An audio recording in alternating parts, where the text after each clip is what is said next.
Bueno, hola a todos y todas. Es muy bueno que estén acá con nosotros.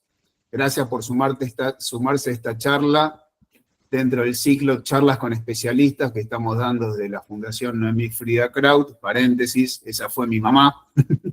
Así que, por los que no saben, que empezamos especialmente para quienes conviven con la esclerosis múltiple y sus allegados, ya sea como pacientes o como acompañando a un ser querido. Hoy tenemos el placer y para mí, ahora les digo por qué a título personal, el honor que el doctor Orlando García, un neurólogo con mucha experiencia y una gran trayectoria y compromiso con los pacientes que viven con esclerosis múltiple, que además de que sabe muchísimo, y me consta, tiene una forma muy clara y cercana de explicar. Algo que yo valoro muchísimo, porque fue el neurólogo de mi mamá como por más de 20 años. Así que para mí tiene un valor muy especial. La idea de esta charla es un espacio para aprender, sacarnos dudas y también compartir. Así que vamos a ir anotando preguntas. El que quiera hacer preguntas, yo anoté varias que me fueron mandando ya, pero si quieren mandar acá por el chat, creo que estaría bueno para tener un poco de orden. Con Leo vamos a ser los moderadores y vamos a ir leyendo las preguntas para ir haciéndole al doctor y hacerlo más dinámico. La idea es que el doctor García hable 15 a 20 minutos y después abrimos a preguntas, si les parece, doctor, para hacerlo más dinámico. Y si quieren, yo arranco con una pregunta. Si podrías definir qué es la esclerosis múltiple. Bueno, sí, empezamos con el ABC. Bueno, antes que nada, gracias, Gracias por la invitación y gracias a todos ustedes por estar. ¿Qué es esclerosis múltiple? Bueno, yo creo que hay una definición acotada, más de orden médica, y hay otra definición un poco más ampliada. Desde el punto de vista médico, esclerosis múltiple es una enfermedad autoinmune. Autoinmune significa que el sistema inmunológico, que normalmente se encarga de defendernos de virus, bacterias, por un error, ataca a nuestro propio organismo. En este caso, en el caso de la esclerosis múltiple, lo que ataca es la mielina. La mielina es la sustancia que recubre fibras nerviosas y que cuando se daña provoca que la transmisión de esos impulsos nerviosos se haga de manera más lenta, más defectuosa o inclusive que se anule. Esa sería una definición, eso es lo que causa finalmente los síntomas de la enfermedad. Pero yo creo que hay otra, que se puede ampliar esta definición. Si yo le pregunto a los que están aquí que tienen esclerosis múltiple, ¿qué es la esclerosis múltiple? Seguramente me dirían más cosas. Que es una enfermedad de gente joven, que por ahí les comprometió, los afectó en una edad muy particular de su vida, y que tiene implicancias más allá de lo físico. Es decir, la esclerosis múltiple no es una enfermedad que afecta nada más el organismo, el cuerpo, afecta mucho más. Afecta a la persona desde el punto de vista de sus proyectos, de su proyección en la vida, afecta a su familia, afecta a su trabajo, afecta a su condición económica, afecta a sus relaciones sociales. Es decir, que es una enfermedad que tiene un impacto importante. Es una enfermedad crónica, o sea que a partir del diagnóstico, que en general es entre los 20 y los 40 años, el paciente tiene que asumir que va a convivir con esta enfermedad durante el resto de su vida. Así que, por supuesto que no es la única enfermedad crónica ni neurológica que compromete de esta manera, pero sí tiene ciertas particularidades que son las que yo les mencioné. El hecho de que afecte gente joven yo creo que es muy importante, porque, como les decía al principio, la persona entre los 20 y los 40 años se está desarrollando individualmente, laboralmente, socialmente, está estudiando, a lo mejor está criando hijos, o quiere tener hijos, y la verdad que le den un diagnóstico de esta naturaleza en ese momento les cambia la vida. realmente el impacto, yo digo, este es un garrotazo, ¿no? O sea, quien le dicen eso en ese momento es otra cosa. Empieza una vida nueva, distinta. Entonces, bueno, requiere adaptarse a esa situación, que no es algo fácil. Después del diagnóstico, la persona pasa por distintas etapas. Hay una etapa inicial que sería como de negación. La persona suele sentir que ¿por qué esto a mí? O acá debe haber algún error. Después empieza una etapa, esto así muy seguidito, ¿no? Una etapa de enojo, ¿no? A veces contra el médico o contra el resto de la gente, otra vez preguntándose por qué me tocó esto a mí. Después viene un periodo por ahí ya de donde se va empezando a asumir más la enfermedad y la persona empieza a sentir ya sea ansiedad, cierta depresión, está viviendo lo que se llama un duelo. Un duelo no es más ni menos que una situación de pérdida, como una persona asume una pérdida. Tiene una pérdida de un familiar o de cualquier cosa, y la pérdida de la salud también es un duelo. Entonces, esta situación de ansiedad, de cierta depresión, es un paso lógico. O sea, toda persona con un diagnóstico de esta naturaleza en algún momento va a pasar por esto, ¿no? Pero lo normal o lo más apropiado, mejor dicho, sería que la persona vaya elaborando esto y se vaya adaptando a su nueva situación.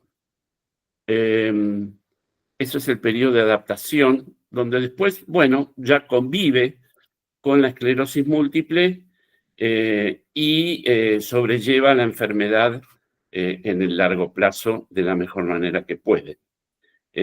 Así que, como ven, hay toda una serie de pasos que, bueno, en algunos se dan más rápido, más lento. Hay gente que no puede superar la situación de duelo, esto de la depresión, de la ansiedad, y es la gente que generalmente necesita algún tipo de ayuda, de apoyo, más allá del apoyo médico, apoyo psicológico muchas veces, o no necesariamente psicológico, puede ser de orden religioso, puede ser el apoyo de los amigos o de la familia, algo que le permita salir o adaptarse mejor a la situación. Bueno, eso es lo que yo definiría a grandes rasgos. Yo entro a hablar y me largo y no paro. Así que si ustedes quieren, háganme alguna pregunta y estamos, si puedo, les voy a contestar todo lo que pueda. ¿Alguien tiene alguna pregunta? Si no, acá tenemos algunas que fuimos recolectando, porque quizás estaría bueno si alguien tiene ganas de hacer alguna así en vivo y en directo. Lindo gato, Damián. Los gatos naranjas son bastante bravos, ¿no? Más o menos. Más o menos, tengo dos. Este es hembra, nació ¿Sí? acá en casa, en el ropero. Y tengo un Me macho encanta. que es mucho más tranquilo. Me Se encanta. llama Indiana, así que imagínate, le hace honor al nombre. Bueno. Pero buena Bueno. compañía. Bueno, ya que estoy con el micrófono, yo había preguntado por mensaje. Más que nada, yo hace 9 años que tengo esclerosis múltiple. Y pasé también por todo lo que se te ocurra. Pero siempre está bueno sumar información y experiencia de gente que también convive con lo mismo. Más que nada para llevar el día a día. No que sea algo trascendental o la cura. No, para llevar el día a día cuidados, ¿viste? Alimentación, que yo la verdad que eso lo modifiqué al 100%. Descanso. Más que nada para la ansiedad y todo eso.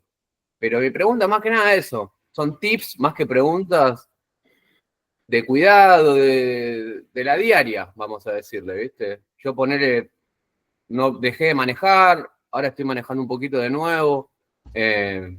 Y bueno, fui modificando mi vida a medida que iban pasando las cosas, básicamente. Me fui adaptando.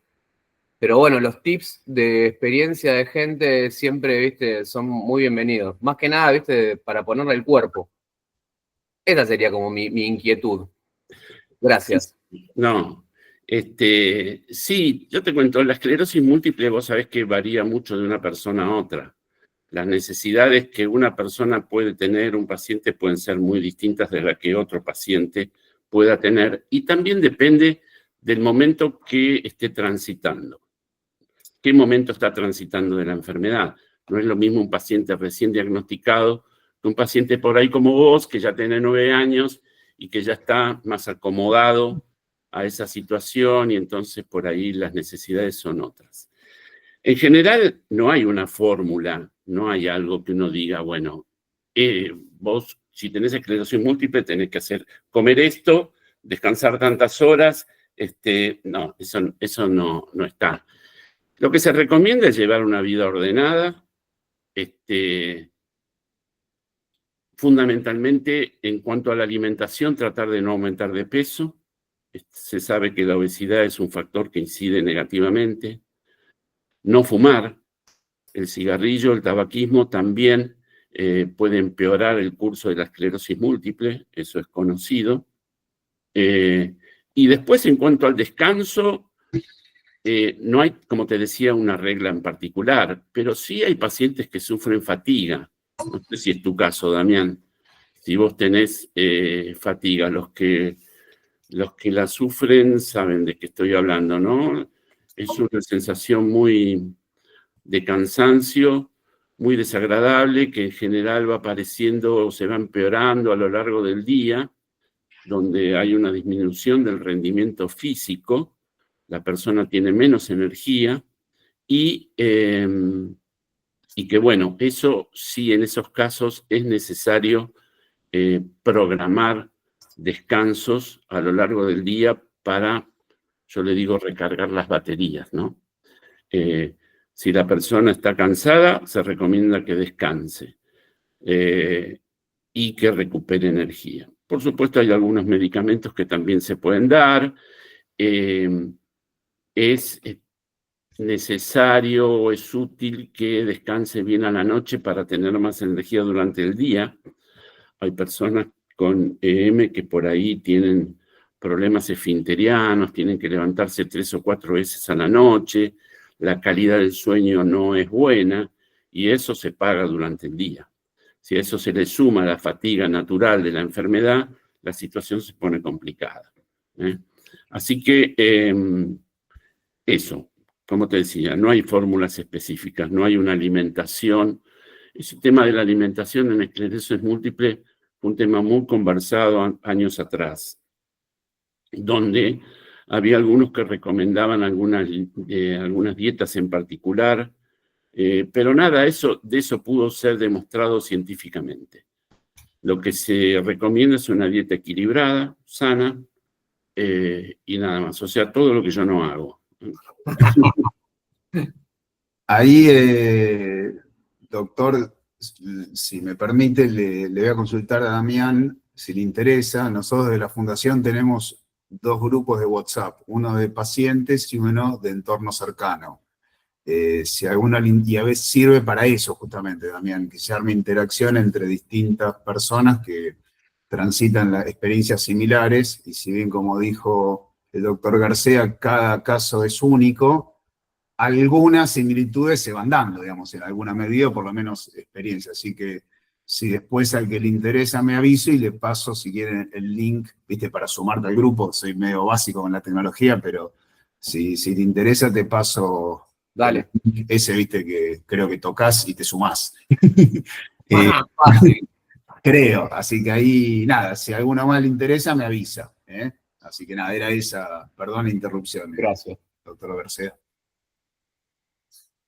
Después, Viviana Leiva, ¿dónde está Viviana? Ahí está, muy bien. Mandó una pregunta que decía algo así como, ¿cómo se puede contrarrestar la pérdida de fuerza en piernas? ¿Correcto? Así, ¿no? Bueno, la esclerosis múltiple puede provocar debilidad en los miembros, en distintas partes del cuerpo, y por lo general eso afecta predominantemente las piernas, los miembros inferiores. O sea que eso es un hallazgo bastante frecuente y de distinta magnitud. Hay pacientes que solo lo notan, por ejemplo, cuando suben escaleras. Caminando normalmente no notan nada, pero cuando se someten a algún esfuerzo, ahí es cuando notan que las piernas le claudican o se debilitan más. Hay otros que, por supuesto, tienen cuadros más severos, más importantes, que hacen que tengan que requerir algún tipo de ayuda para caminar, bastón, andador, o cuando la función se pierde totalmente, pueden necesitar una silla de ruedas. Esto es extremadamente variable.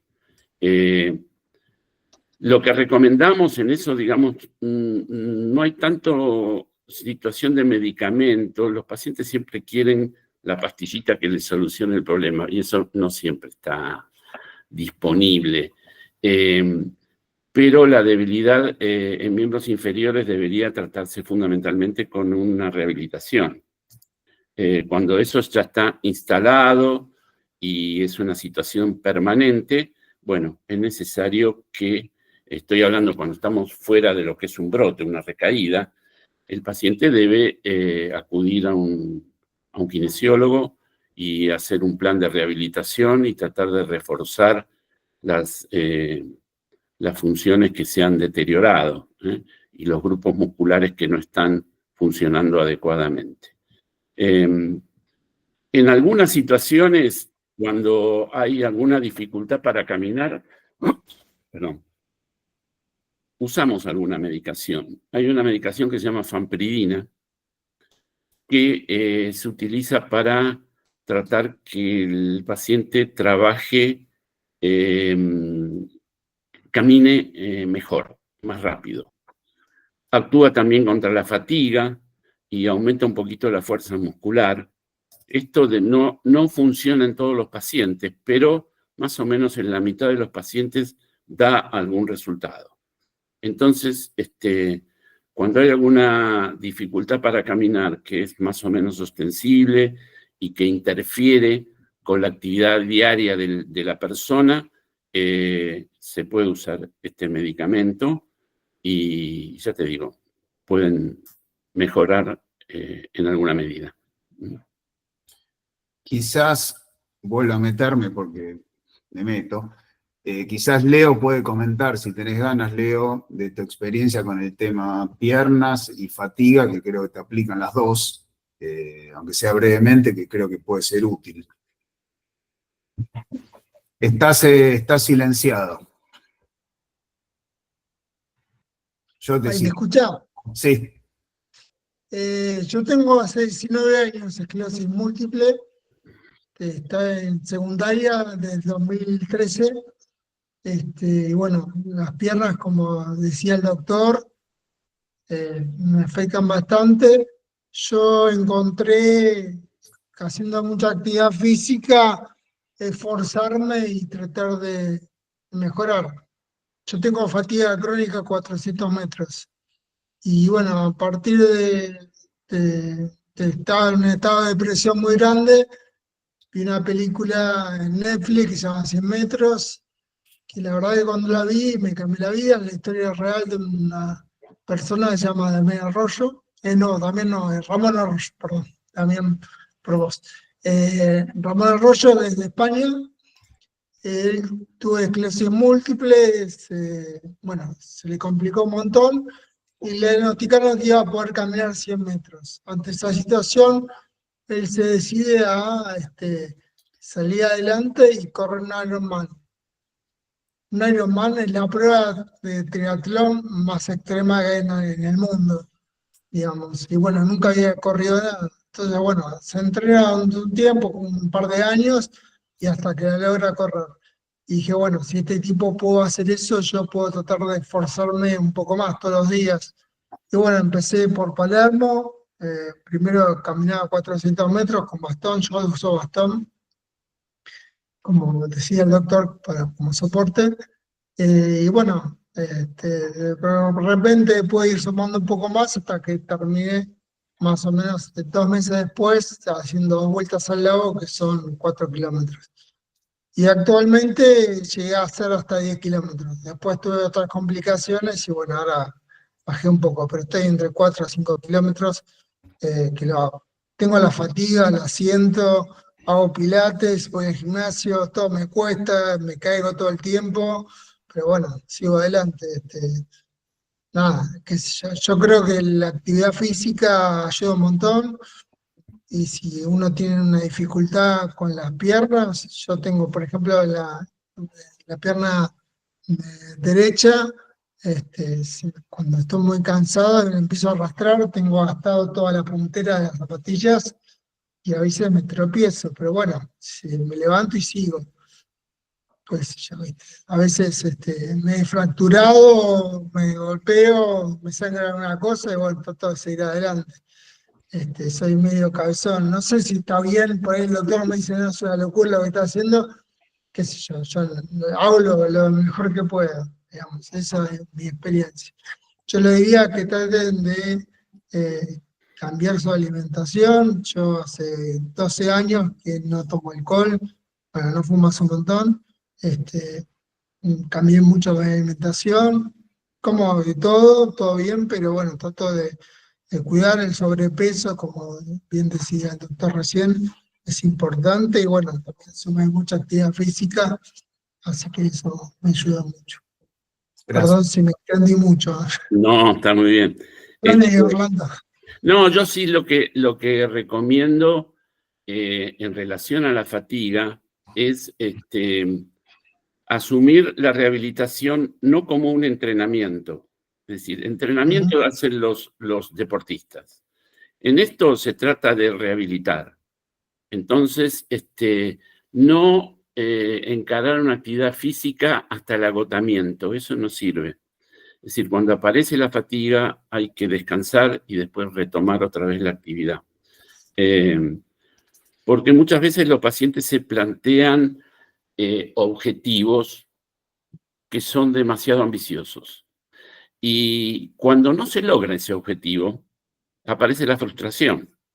Entonces eso justamente no sirve. Para no frustrarse es preferible plantearse objetivos alcanzables. Por ejemplo, vos decís que Leo que caminaba 400 metros. Bueno, me voy a proponer caminar 600 metros. Entonces, una vez que llegase a ese objetivo, bueno, después me planteo 1 kilómetro. Y así, no decir, bueno, yo puedo caminar 400 metros, entonces me voy a proponer correr una maratón. Bueno, no, eso es muy difícil. Entonces, si no se logra ese objetivo de correr la maratón, aparece la frustración y eso no ayuda. Eso nada más como consejo general, digamos. Pero sí estamos totalmente de acuerdo que la actividad física es fundamental, la actividad aeróbica es importantísima. Ahí vamos en orden, como decía Jack. Ahí Alicia hizo una pregunta que si quieren se las leo y dice, ¿hay alguna posibilidad de volver a caminar? No sé, Alicia, si querés ampliar en qué contexto. Claro. La perdimos, Alicia. A ver, Alicia, fíjate si tienes apagado el micrófono. Ahí estoy. Ahí está. Sí.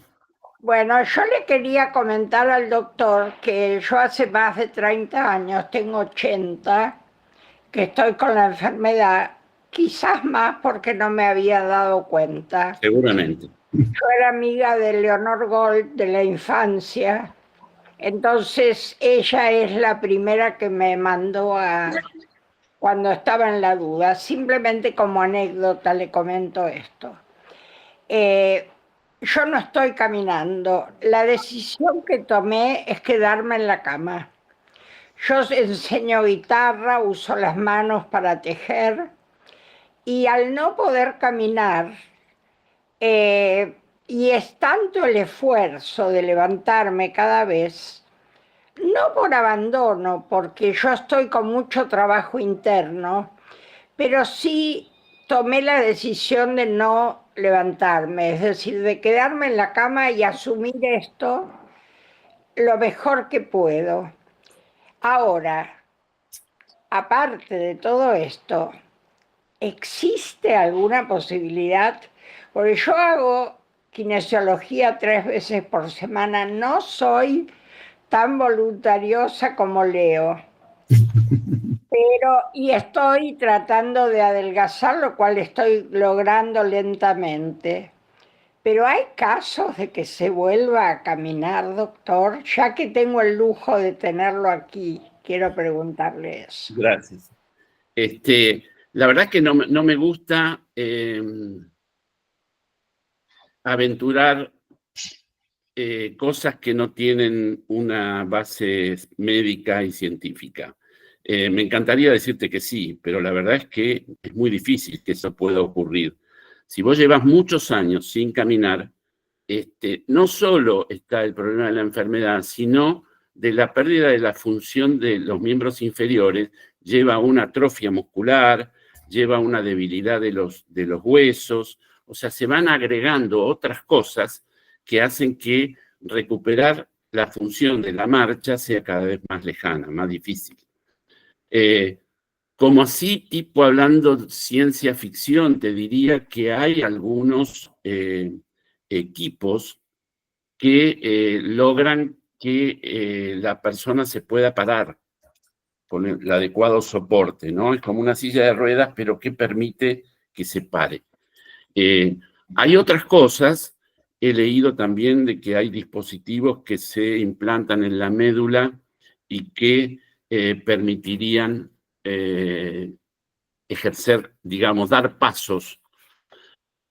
Pero eso es algo que está absolutamente en experimentación. No hay ninguna perspectiva de que se pueda hacer en lo inmediato. ¿Mm? No te escuchamos, Alicia, ¿eh? Perdón que... Y con 80 años no sé si vale la pena, por más que yo pienso vivir 15 más por lo menos, pero porque tengo la pasión por la vida, pero ponerme aparatitos no. Yo pensé en esa estructura como esquelética que uno se coloca, pero porque me olvidé ya lo que era caminar. Claro. Lo más importante es que vos puedas utilizar el resto de las funciones que tenés. O sea, me decís que tus brazos funcionan bien, se te nota intelectualmente, digamos, cognitivamente bien, das clases de algo, es decir, vos estás activa. A pesar de no caminar, no significa que una persona esté inactiva y anulada. No es ese, evidentemente, el caso. Así que, no es mi caso. bueno, y un recuerdo para la doctora Gold, que fue mi maestra también. Ahí va mi beso al cielo. Así es. Ahí Liliana Broncina había levantado la mano. Tu público, Liliana. Hola, ¿cómo les va a todos? Encantada de conocerlo, doctor. Usted habló de fampiridina y yo le quería comentar a todos que hace 6 meses que estoy con el tratamiento del agregado de fampiridina y según la última evaluación que me hizo mi neuróloga, mejoré la velocidad al caminar en un 10%, cosa que lo considero importante. Así que estoy con esa medicación 2 veces por día, cada 12 horas. Y sí, y bueno, y sigo con eso, lo tolero bien, y sumado a eso el tratamiento kinesiológico para fortalecer todo lo que es musculatura, sobre todo de piernas. Sí, tal cual. El tratamiento kinesiológico es la base de todo. Después, fampiridina ayuda un poquito más, pero no, una cosa no excluye la otra. A lo mejor uno dice, camina un 10% más rápido, y por ahí uno dice, bueno, ¿me sirve de mucho caminar un 10% más rápido? Y por ahí no. Pero lo que mejora fampiridina también, en algunos casos, cuando funciona como el tuyo, es la calidad de la marcha. O sea, se camina más rápido, pero se camina mejor. Caminar mejor significa hacer menos esfuerzo para caminar. Eso significa gastar menos energía y eso te favorece en la fatiga, ¿eh? Así que una cosa se va encadenando con otra, ¿no? Así son los síntomas de la esclerosis múltiple. Se superponen y se potencian muchas veces. Ahí, Verónica Paulus, así se pronuncia, Verónica, dice, yo tenía intriga acerca de las vacunas como zóster, gripe, COVID, cuando se tiene tratamiento inmunosupresor. Yo tengo neuromielitis óptica. Sí. Bueno, aclaremos un poquito para los que no lo saben qué es la neuromielitis óptica. La neuromielitis óptica es una enfermedad que hace algunos años era considerada una variante de esclerosis múltiple. Hoy se sabe que es una enfermedad distinta. Se conoce cuál es su causa y tiene tratamientos totalmente distintos a lo que es esclerosis múltiple. Es una enfermedad, sí, autoinmune, es una prima, digamos así, de la M. Y me preguntaba del tema de las vacunaciones. En general, lo que recomendamos en todo tipo de enfermedad inmunológica es vacunarse antes de empezar el tratamiento. De esa forma, la vacuna va a actuar como tiene que actuar, y porque si no, si uno recibe un inmunosupresor, el riesgo que el resultado de la vacunación no sea de la misma calidad. Igual hay que tener cuidado con no aplicar vacunas que sean a virus vivos o atenuados. Hay vacunas que se hacen con virus vivos, atenuados, es decir, se inyecta el virus y eso genera las defensas. Estas son la triple, la que involucra sarampión, papera y no me acuerdo cuál más. La vacuna contra la varicela, la vacuna contra la fiebre amarilla, la vacuna contra, bueno, alguna más. Esas son todas de virus vivos o atenuados y no deberían aplicarse en pacientes con EM o con neuromielitis óptica cuando están recibiendo estos tratamientos. Y el resto de las vacunas, la gripe, neumococo, COVID, bueno, esas vacunas se pueden dar. Ya digo, preferentemente antes de iniciar el tratamiento. Si no, si ya está el tratamiento en curso, bueno, si hace falta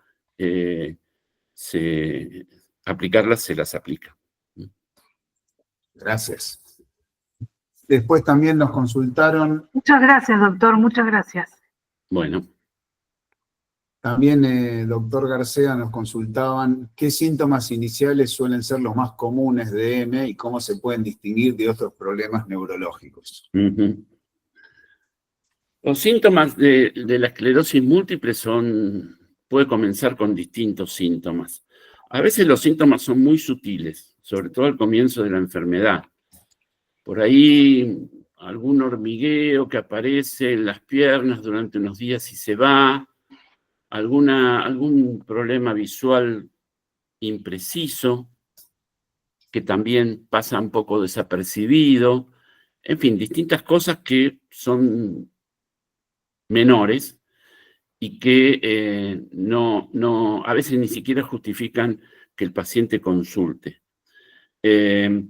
Los síntomas más comunes son los síntomas visuales, la disminución de la agudeza visual, la visión doble, los trastornos en la marcha en cuanto a falta de equilibrio, de coordinación, la debilidad en las piernas, las dificultades urinarias, esfinterianas. Bueno, esas son en general los síntomas con los que la esclerosis múltiple suele debutar. Con el tiempo se van sumando otras cosas, también, por ejemplo, trastornos en la esfera sexual, algunos trastornos cognitivos, cierta disminución de la memoria, dificultad para resolver problemas, bueno. Y después los síntomas o los problemas que la enfermedad trae en otros aspectos, como le mencioné al principio, que son lo que llamamos síntomas terciarios de la enfermedad. Los síntomas secundarios son las complicaciones. Por ejemplo, una infección urinaria es un síntoma secundario. No es propio de la esclerosis múltiple, pero es una complicación que aparece en la esclerosis múltiple. Y los síntomas terciarios son estas cosas que mencioné al principio, ¿no? Los problemas sociales, laborales, psicológicos, esos son síntomas terciarios. Creo que eso era lo que me preguntaste, ¿verdad? Sí. Después, si me permite, hago una pregunta un poco más fuera de agenda, que se me ocurrió.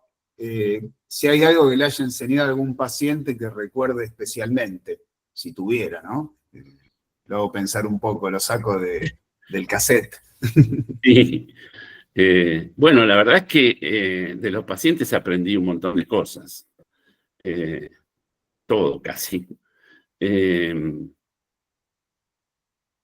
He atendido muchísimos pacientes. Yo trabajo en esclerosis múltiple desde el año 85. Así que tengo 40 años de trayectoria de ver pacientes. Así que he visto todo y hay muchos pacientes que me han dado, me han enseñado, he aprendido de ellos. Por ahí lo que tengo que resaltar, más allá de uno en particular, son aquellos pacientes o aquellas personas. Yo trabajé siempre en un hospital público, esa fue mi base de operaciones, el Hospital Ramos Mejía. Y como hospital público, el espectro de pacientes es bastante amplio. Tenemos pacientes que tienen obra social, inclusive tenemos pacientes que tienen prepagas, pero tenemos muchos pacientes que no tienen nada. No tienen ninguna obra social ni nada, y más allá, gente de origen humilde, que les cuesta muchas veces llegar al hospital, y de ellos aprendí esto de la resiliencia, ¿no? La capacidad que tienen muchas personas en superar todas estas dificultades. Las dificultades que le da la esclerosis múltiple y el resto de las dificultades que tienen a lo mejor por su contexto, por su situación. La resiliencia es la capacidad de resolver este tipo de situaciones traumáticas, estresantes, y de aprender de ellas, ¿no? Así que he visto mucha gente en esta situación y la verdad que siempre he tenido mucha admiración hacia ellos, ¿no? Me parece que es muy valioso lo que dan y lo que enseñan, ¿no? Bueno, yo aprendí mucho. Muchas gracias. Ahí, Diana, consulta si se podría saber un poco más acerca de la parte cognitiva. Quizás, Diana, si quisieras especificar un poco más, puede ser que ayude. Buenas tardes. Sí, lo que pasa es que pregunto acerca de la parte cognitiva porque yo laboro en una cooperativa financiera y me restaron, o sea, me cambiaron las funciones porque han visto como esa parte afectada. Entonces, me gustaría saber como más acerca de esto. Claro. Sí, la esclerosis múltiple puede producir algunos trastornos cognitivos. Cognitivos, fundamentalmente problemas de memoria, algunos problemas en la atención, en la capacidad de resolver problemas, y esto a veces tiene implicancias en el trabajo. O sea, donde más se siente este problema es justamente en la actividad laboral. Esto puede ser difícil, una situación difícil, depende del trabajo que esté haciendo la persona, ¿no? Pero por ahí lo que te ofrecieron en tu trabajo me parece que es razonable. Cambiar hacia una actividad que por ahí no te requiera tanto esfuerzo, que sea más accesible para vos y que la puedas llegar a seguir llevando adelante. Lo importante es que no dejes de trabajar, digamos, y si es posible, que vayas a algún lugar de rehabilitación cognitiva. Nosotros en el Hospital Ramos Mejía tenemos, en nuestro centro, en CUEM, tenemos un un grupo de neuropsicólogas que hace evaluaciones neurocognitivas y tenemos un taller de rehabilitación cognitiva, donde, bueno, los pacientes pueden concurrir, pueden enterarse un poco más de qué se trata y buscar estrategias para manejarse mejor y rendir mejor en lo que es la actividad de todos los días. Ahí, Muchísimas gracias. gracias, doctor. Cecilia nos consulta ante un foco siempre el tratamiento con Solumedrol o ha cambiado el tratamiento. Supongo que se refiere al tratamiento de las recaídas. La verdad que no, el Solumedrol lo seguimos utilizando y nos da muy buenos resultados. Utilizamos Solumedrol, es corticoide, ¿no? Para los que no saben, y los corticoides los usamos para las recaídas de la enfermedad. Usamos por vía intravenosa durante 3 a 5 infusiones, 3 a 5 días consecutivos, y generalmente los pacientes responden muy bien a ese tratamiento. Los síntomas disminuyen o se van directamente, y es el tratamiento más utilizado para una recaída. En pacientes que no responden, excepcionalmente podemos hacer plasmaféresis. La plasmaféresis es lo que, por decirlo comúnmente, un lavado de sangre, digamos. Se extrae el plasma del paciente y se repone líquido, y de esa forma también se puede tratar una recaída grave de esclerosis múltiple y que no ha respondido a los corticoides. Pero en general responden bien. Muchas gracias. Después nos consultan, ¿cuál es el mito más común que le gustaría desterrar sobre la EM? Mito. Sí. Yo creo que por ahí lo que está bastante arraigado todavía es relacionar de manera directa la esclerosis múltiple con el uso de silla de ruedas. Claro. Y eso la verdad es que no es así. La cantidad de pacientes que necesitan utilizar una silla de ruedas es baja, y es cada vez más baja, porque el progreso que se ha hecho en el tratamiento de la esclerosis múltiple es muy importante. Yo atiendo pacientes desde que no había tratamiento. Lo único que usábamos era corticoides para las recaídas, y a partir del año 93 apareció el interferón beta y después otras drogas. Ahora tenemos 15, 16 drogas disponibles para manejar a los pacientes. Así que, y tenemos drogas que son de alta eficacia. Actualmente hay una tendencia a utilizar drogas de alta eficacia desde el inicio mismo de la enfermedad.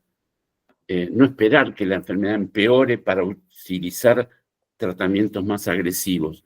Somos cada vez más agresivos, somos cada vez menos tolerantes con la enfermedad. Entonces, no queremos darle oportunidad de que avance.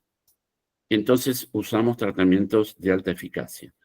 Estos son, en general, los anticuerpos monoclonales. Se los nombro: natalizumab, ocrelizumab, ofatumumab, alemtuzumab. Son drogas todas llamadas de alta eficacia. Y de esa manera, tratando precozmente y de manera sostenida con este tipo de terapias, lo que estamos viendo es que la evolución de la esclerosis múltiple es distinta. Ya no es la enfermedad devastadora que conocíamos hace 20 años. La cosa cambió. Cambió, y cambió significativamente, y yo creo que va a seguir cambiando. Va a seguir cambiando, porque estas drogas, cuando yo empecé a hacer esto, hablar de esto era hablar de ciencia ficción, ¿no? Y hoy lo que estamos esperando son las terapias que recuperen la mielina. Ah, mirá. fíjense de lo que hablo, ¿no? O sea, ya no queremos que la mielina no se lesione, queremos además que se recupere. Fíjense que esto suena así un poco loco, pero cuando yo empecé a hablar de un tratamiento que previniera la aparición de recaídas y el daño de la mielina, también era ciencia ficción. O sea que las cosas cambian, ¿eh? Y hoy lo que se apunta fundamentalmente es, o entre otras cosas, es a tratar de recuperar y regenerar la mielina. Eso sería algo que a lo mejor sí nos podría hacer recuperar determinadas funciones. ¿Mm?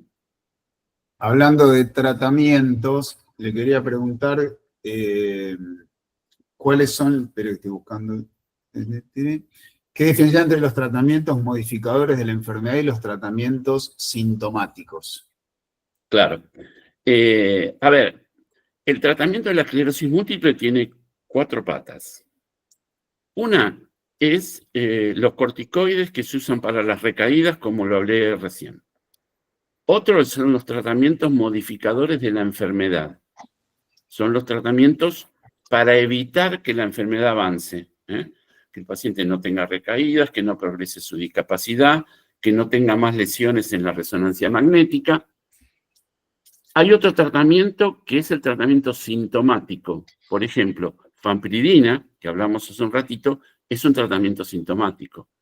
O medicamentos contra la espasticidad, como el baclofeno, o medicamentos contra la fatiga, o medicamentos para que la vejiga funcione mejor. Todos esos son tratamientos sintomáticos. Y la última pata es la rehabilitación. Así que la diferencia entre el tratamiento sintomático y tratamiento modificador de la enfermedad es esa. Uno, el tratamiento modificador de la enfermedad apunta a evitar cosas en el futuro. Okay. Que la enfermedad no progrese. El tratamiento sintomático es para manejarnos en el aquí y ahora, a lo que le está pasando a la persona hoy, que tiene que ver con su calidad de vida, ¿eh? Que pueda caminar mejor, que no tenga espasmos, que pueda orinar mejor, en fin, tratar de mejorar todos los aspectos posibles. Lo demás, terapias modificadoras de la enfermedad, es futuro. Es muy importante el concepto de terapia de tratamiento sintomático, porque yo creo que muchas veces, tanto los pacientes como los médicos, por ahí los subestimamos un poco. Todo el mundo viene a buscar el tratamiento modificador de la enfermedad, ¿no? O sea, el anticuerpo monoclonal. Una vez que llega el diagnóstico, el objetivo del tratamiento es ese, es encontrar la droga para evitar que la enfermedad avance. Y eso está muy bien, pero a veces dejamos un poquito de lado las cosas que le pasan todos los días, ¿eh? Y que son importantes. Si está deprimido, si orina mal, si tiene infecciones urinarias, si tiene espasticidad, si necesita alguna ayuda para caminar. Son cosas que a veces los pacientes naturalizan, asumen como que eso es propio de la enfermedad y no se puede hacer nada. Y la verdad es que no es así. Podemos hacer muchas cosas. Entonces es importante que el paciente le transmita cuáles son sus quejas del día a día, para poder instrumentar tratamientos sintomáticos. Está bueno eso para tener en cuenta, la verdad que sí. Ahí, Alicia, no sé, Alicia, si estaba permitido, no sé qué dice Leo, 2 preguntas por participante, pero bueno, como sos vos, lo vamos a permitir. Como excepción única e irrepetible. ¿Y cómo se yo? Me está reproducida Alicia, así que. Pero bueno, Solo por hoy, Alicia, solo por hoy, pues me agarraste de buen humor. Por ser la más vieja. Porque me agarraste de buen humor, nada más. Nada. Bueno, simplemente le quiero preguntar al doctor si justifica hacer un estudio de metales pesados, que me quedó eso siempre ahí. No, la verdad que no lo creo, salvo que haya alguna alguna sospecha de intoxicación con metales pesados, pero si no la hay, no hay una relación entre esclerosis múltiple y metales pesados. No Bueno, le veo. muchas gracias. De nada. Si le parece, doctor, hacemos una o dos preguntas más. Como quieran, yo estoy muy cómodo, así que puedo seguir lo que quieran. Perfecto. Antes hago un comentario, ahí Verónica pone cara como que buena onda el doctor, así que viste que la cara es mejor, ¿viste? Si no está en la cara es un clavo. Les comento que ahí en el chat puse 2 mensajes, uno para pacientes y uno para parientes, si quisieran sumarse a esos grupos de WhatsApp que les comenté antes. Así que si quieren, ahí está el link y con eso se suman directamente, como ya lo hizo Damián, no debería decirlo, pero lo digo. Una pregunta que me pareció interesante que nos hicieron es si pudiera dar un solo consejo, o más, ¿no? Pero que es un solo consejo a una persona recién diagnosticada, ¿cuál sería? Puede ser más de uno. Sí, habitualmente trato de, al momento del diagnóstico, el diagnóstico es un momento crucial. Yo creo que todos ustedes deben acordarse el momento y cuándo le dijeron que tenían esclerosis múltiple, ¿no? Yo creo que ese es un hito en la vida de las personas, no se lo olvidan más. Y también es muy importante cómo se lo dijeron. Los médicos no siempre sabemos dar bien malas noticias o dar un diagnóstico de esta naturaleza. Pero bueno, me perdí. Me decías qué consejo... Sí, un consejo, más de un consejo a una persona recién diagnosticada, alguien que está recién comenzando el proceso. Yo en general de lo que le hablo cuando doy un diagnóstico es cómo plantarse frente a esta enfermedad. He visto que hay gente que digamos, la enfermedad se pone muy invasiva con esa persona y termina siendo el centro de su vida. Todo gira alrededor de la esclerosis múltiple. Si le permitimos a la M que haga eso, condiciona todo. Condiciona el resto de su vida. Uno siempre está anteponiendo la esclerosis múltiple a ver, ¿qué hago? ¿Empiezo este trabajo? ¿Empiezo esta actividad? No, porque tengo esclerosis múltiple. ¿Entienden lo que digo? Cuando es el epicentro de la vida, es la esclerosis múltiple. Yo creo que eso no debe ser así. Eso tiene que considerarse desde el comienzo mismo del diagnóstico y asumir que la esclerosis múltiple, en definitiva, bueno, es un accidente en la vida de la persona y que no deberíamos permitirle que vaya más allá que eso. No debe condicionar los proyectos, las decisiones, el hecho de tener hijos, el de estudiar, el de buscar un nuevo trabajo, en fin, no debe ser un condicionante para eso. Claro, decir esto a veces suena bastante fácil, sobre todo cuando lo dice alguien que no tiene esclerosis múltiple. Y sí. Pero es un consejo que me parece que es válido. Algunas personas lo pueden hacer, otras no. Las que no lo pueden hacer son los que necesitan algún tipo de asistencia, de ayuda psicológica o la ayuda que fuera necesario. Otra cosa que le digo a los pacientes es que traten de armar un equipo. No estén solos con la esclerosis múltiple. Más allá del médico, es sano que la persona se rodee de gente que la puede ayudar. Esto puede ser la familia, algunos amigos, el médico, por supuesto, lo que él necesite. Él arma el equipo. Un equipo al que pueda recurrir cuando necesita cosas.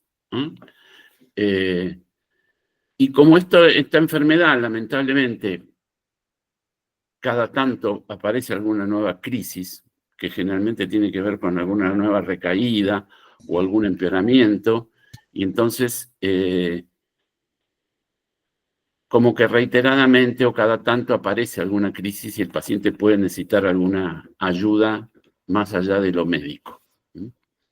Esos son los consejos que a veces que les doy, por ahí alguna cosa más que ahora no me acuerdo, pero me parece que son cosas que le pueden ayudar. Hay que tener en cuenta que en el momento del diagnóstico la persona no está muy permeable a escuchar y entender estas cosas, ¿eh? Sí, es razonable eso, claro. Porque está en un momento de shock. Entonces, es bueno por ahí volverlo a citar y que piense sus preguntas, que vaya aclarando cosas y en una nueva consulta volver a charlar todo esto. Eso me parece que es algo que por lo menos a mí me ha resultado bien. Suenan muy bien, los consejos, así escuchándolos, suenan muy bien. ¿Qué preguntas cree usted que todo paciente debería hacerle a su neurólogo? Preguntas... Un montón. Miren, les voy a mostrar algo. A ver.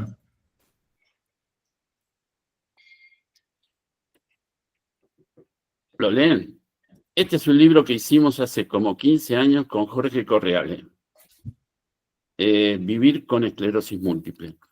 Es un librito dirigido a pacientes que tiene todo preguntas con las respuestas médicas. Abarca todo tipo de preguntas, ¿no? Desde síntomas, estas cosas que hablamos, cómo pararse frente a la enfermedad, qué pasa con la discapacidad, con los tratamientos, etc. No es un chivo porque el libro ya no está en venta, está agotado, así que no lo vayan a buscar porque no lo van a encontrar. Pero bueno, se los muestro para que ustedes vean la cantidad de preguntas que pueden surgir, muchísimas. Acá hay como 70, 80 preguntas. Ahí Cecilia dice que lo tiene. Muy bien, Cecilia. Ah, bueno. Muy bien. Entonces, tiene muchos años de M, entonces. Y lo que sí, en este tema de preguntarle al paciente, me gustaría abordar un tema que es un poco difícil, algo que los pacientes deberían preguntar más y los médicos también deberíamos preguntarle más a nuestros pacientes, que es sobre los problemas sexuales. Esto es un tema un poco tabú y en general las personas que vienen a la consulta no lo preguntan por vergüenza, por pudor, y los médicos en general no lo preguntamos porque, bueno, si no nos preguntan nos hacemos los tontos y seguimos largo. Pero la verdad es que de ambas partes creo que tendríamos que recapacitar sobre esto y hablarlo, porque la actividad sexual es muy importante en cuanto a la calidad de vida de las personas y debe ser considerada. Y además hay situaciones que se pueden resolver, tanto en el hombre como en la mujer. O sea, hay estrategias, hay medicamentos, hay cosas que se pueden utilizar y mejorar la actividad sexual. Nosotros tenemos un urólogo en el equipo que está especializado en todo esto y la verdad es que él maneja todas estas cosas muy bien. Y como les digo, creo que es importante tenerlo en cuenta y hablar de esto, ¿no? Hablar de estas cosas. Ese es un buen punto. ¿Alguien tiene alguna pregunta más? Yo quería preguntarle a título personal, usted mencionó el tema de regenerar la mielina, que creo que es lo que más anhelaría, digamos, pero bueno, si conoce algún estudio o algo que esté más o menos avanzado, ¿no? Porque está todo en fase de experimentación, por lo que tengo entendido. Sí, hay un estudio. La investigación en esclerosis múltiple hay éxitos y hay fracasos también, ¿eh? No todo funciona. Y hace un tiempo, hace unos años, había un medicamento, una droga, mejor dicho, que se llamaba antilingo, que se estaba probando para ver si era capaz de regenerar las fibras nerviosas. La verdad es que el resultado de eso finalmente no funcionó, o por lo menos no en la medida que se esperaba. Los pacientes recuperaron en alguna función visual, por ejemplo, pero en base a un estudio de los potenciales evocados. Desde el punto de vista clínico y físico, no hubo respuestas.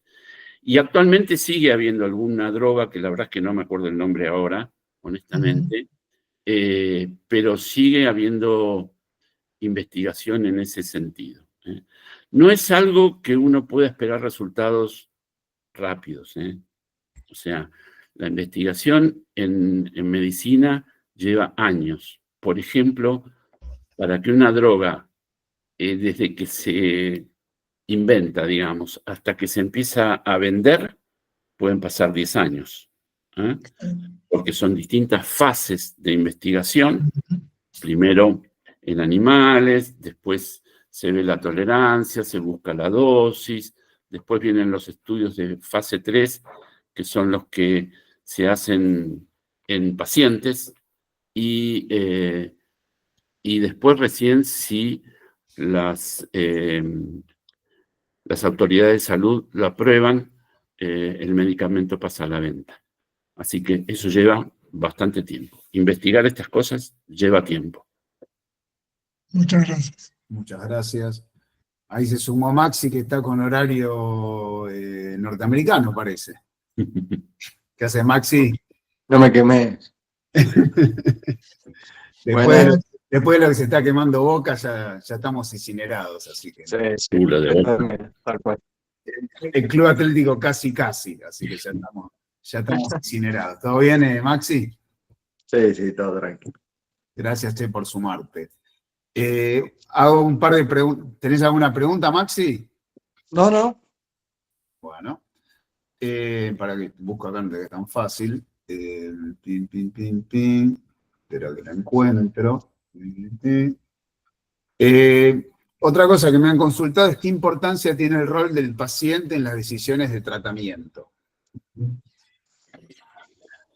Muchas. El paciente tiene que participar en lo que es la elección de un tratamiento, no delegarlo totalmente al médico. Por supuesto que el médico puede orientar hacia qué tipo de medicamento sería más apropiado para el paciente. Por ejemplo, esto que hablaba de una terapia de alta eficacia, o una terapia oral, una terapia inyectable, en fin.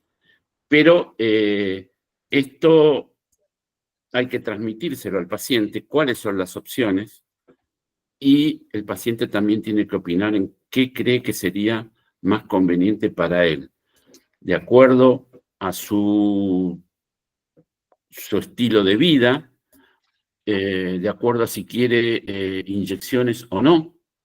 Hay gente que, por ejemplo, es fóbica a las inyecciones y, bueno, tenemos que buscar otra cosa. En cuanto, por ejemplo, a la frecuencia de tratamiento, podemos ir desde inyecciones que son todos los días, como el acetato de glatiramar, o cápsulas que son todos los días, como fingolimod u osanimod, y tratamientos que son por infusión intravenosa cada 6 meses. Hay otros tratamientos que se llaman de reconstitución inmune, que se hacen ciclos divididos por un año. Por ejemplo, cladribine se utiliza son comprimidos que se toman durante 2 semanas y después de un año se repite ese ciclo, y después, si el paciente está estable, no se hace más nada. Así que, como ven, hay distintas formas de tratamiento y el paciente tiene que opinar y decir, a ver, qué es lo que le resulta más cómodo, que le gusta más. Es bueno tenerlo en cuenta. Acá Cecilia vuelve a la carga. Abriste, parece un tema que bueno, levanta interés en el tema sexual, dice, ¿qué problemas a nivel sexual se tienen? Nunca lo relacioné con la EM. Bueno, en la esclerosis múltiple, en lo que es en la mujer, fundamentalmente hay falta de lubricación marginal y también disminución de la libido. Esas son las cosas más frecuentes. En el hombre lo que aparece es la disfunción erectiva. No hay erecciones o se pierde la calidad de la erección. Eso es lo fundamental, y también disminución de la libido. Pero esos son los síntomas, digamos, primarios sexuales. Hay otro tipo de síntomas, esto se hace más complejo, ¿no? Porque, por ejemplo, si la persona tiene espasmos musculares nocturnos a la noche, o problemas de incontinencia, la verdad es que eso también contribuye negativamente para una actividad sexual plena. Entonces hay cosas que dependen directamente de lo sexual y otras cosas que no. Podemos también analizar qué pasa con la sexualidad en la gente que tiene algún tipo de discapacidad. En general, la sociedad ve a la gente discapacitada como asexuada. O sea, nadie imagina una persona con cierta discapacidad teniendo una vida sexual normal o plena. Yo creo que eso está cargado de prejuicios. Y también ocurre que a veces la persona que tiene algún grado de discapacidad no se ve sexualmente atractiva. Claro. Entonces, empieza a, digamos, a relegar el tema sexual en la pareja. A veces la pareja no entiende mucho qué pasa, y se siente un poco rechazado, y eso tampoco ayuda, porque al final uno se siente rechazado, el otro no se siente deseado, y todo esto se tiene que empezar a resolver con el diálogo. Es decir, esto tiene, si la pareja no lo habla, es muy difícil que se resuelva o que se mejore. Y también es necesario pensar este tema de la sexualidad no solo como la penetración. Estoy hablando así crudito, ¿eh? No te olvides que estamos grabando, Orlando. ¿Eh? No te olvides que estamos grabando. Me hago cargo. Yo creo que la actividad sexual es más que eso. Se puede tener una actividad sexual buena, de buena calidad, sin que haya necesariamente penetración. Es decir, es buscar placer, dar placer, y de eso se trata. Así que, pero insisto con esto de hablarlo con la pareja. Identificar cuál es el problema. Y después plantarle al médico y buscar las soluciones. Y las hay. No me parece saludable, no me parece bueno que las personas con EM releguen su actividad sexual, porque no debería ser así. Está muy bien, es una buena reflexión. ¿Alguna otra pregunta? Si no... Nada, después de esto quedaron todos dándole güey. Ahora, yo no estaría...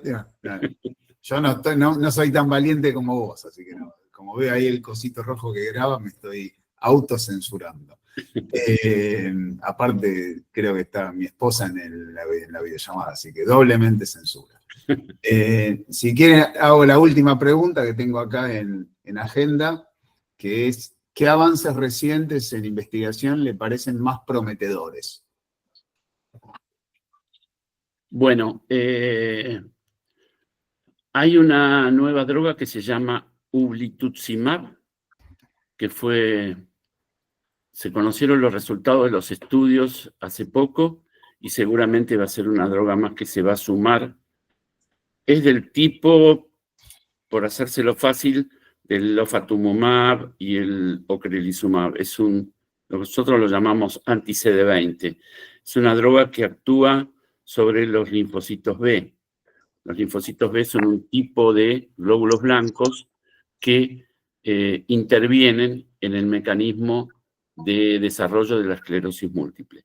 Entonces, estas drogas están dirigidas a esa célula, a ese linfocito B, lo inhibe, lo destruye, y de esa forma la enfermedad se neutraliza o se puede tratar.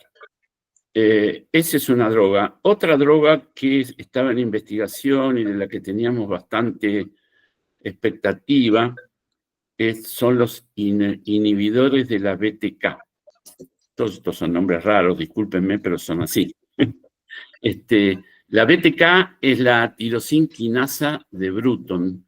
Es una sustancia que está también en células del sistema nervioso y células de la sangre. Lamentablemente, había 3 o 4 drogas que se están investigando de este tipo. Evobrutinib, bueno, 2 o 3 más que se llaman así parecidas, y se empiezan a conocer los resultados ahora, y lamentablemente los resultados no fueron tan buenos.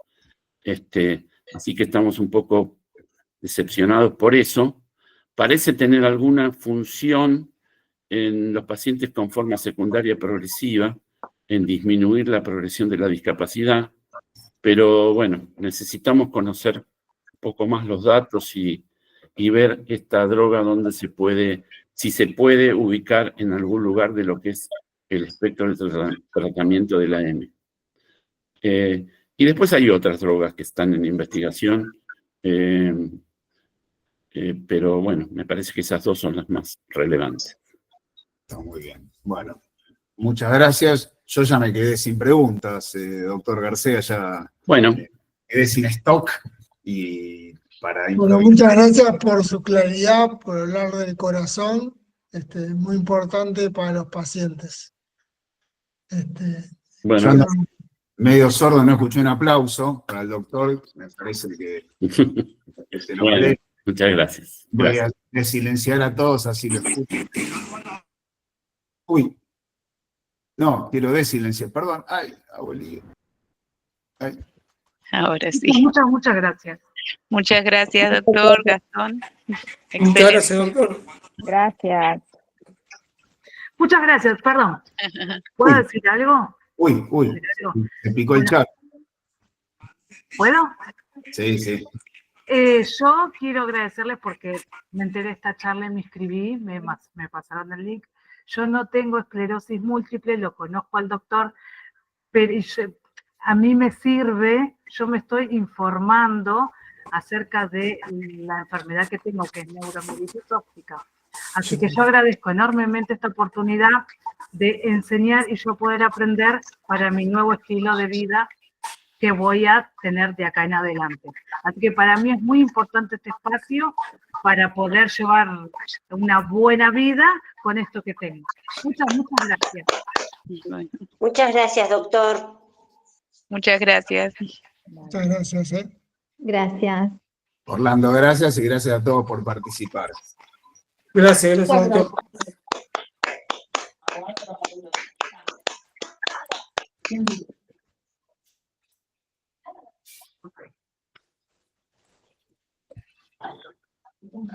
El punto